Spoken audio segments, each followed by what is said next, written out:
টানা ভারী বৃষ্টি ও পাহাড়ি ঢলে শেরপুরের মহারশী, ভোগাই এবং চিল্লাখালী নদীর পানিতে ৩ উপজেলার নিচু এলাকা প্লাবিত হয়েছে। এতে পানিবন্দী হয়ে পড়েছে কয়েক হাজার মানুষ। তলিয়ে গেছে উপজেলা গ্রামীণ অধিকাংশ সড়ক ও ফসলের মাঠ।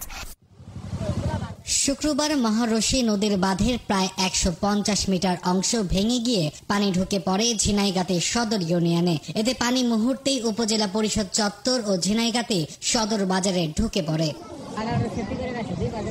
এলাকাবাসী বলছেন, এরই মধ্যে ঝিনাইগাতি, নালিতাবাড়ি ও শ্রীবর্দী উপজেলার নিচু এলাকা প্লাবিত হয়েছে। তলিয়ে গেছে উপজেলার গ্রামীণ অধিকাংশ সড়ক ও ফসলের মাঠ। অনেক বাড়িঘর হাঁটু পানিতে ডুবে আছে। দুর্ভোগে পড়েছেন অন্তত ৬০টি গ্রামের মানুষ। নদীতে অনেক পানি আসছে, পানি আসার পরে বাজারের ভিতরে পানি ঢুকছে, পাহাড়ে ঢলাইছে, সারা রাত বৃষ্টিও হয়েছে।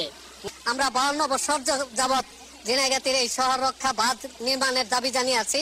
সরকার থেকে বারবার আমাদের আশ্বাস দেওয়া হলেও বাস্তবে এখানে কিছুই করা হয় নাই। উপজেলা কৃষি কর্মকর্তা জানান, উপজেলার ৪৩০০ হেক্টর জমির আমন আবাদ ও ১০০ হেক্টর জমির সবজি আবাদ ডুবে গেছে।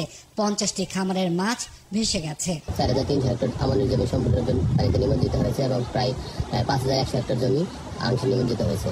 বৃষ্টিপাত যদি কমে যায় খুব দ্রুতই পানি নেমে যাবে, এতে ক্ষয়ক্ষতি অনেকাংশে কমে যাবে। কিন্তু যদি বৃষ্টিপাত দীর্ঘস্থায়ী হয় তাহলে ক্ষতির সম্ভাবনা বেশি থাকবে। উপজেলা নির্বাহী কর্মকর্তা জানান, পরিস্থিতি পর্যবেক্ষণ করা হচ্ছে।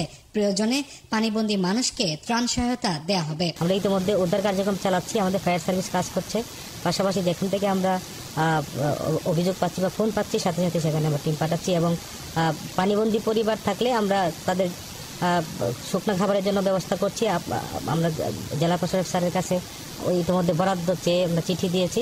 নদ নদীর পানি বাড়ার কারণে প্লাবিত হওয়ার শঙ্কায় রয়েছে ময়মনসিংহ, নেত্রকোনা ও জামালপুর জেলার নিচু এলাকাগুলো।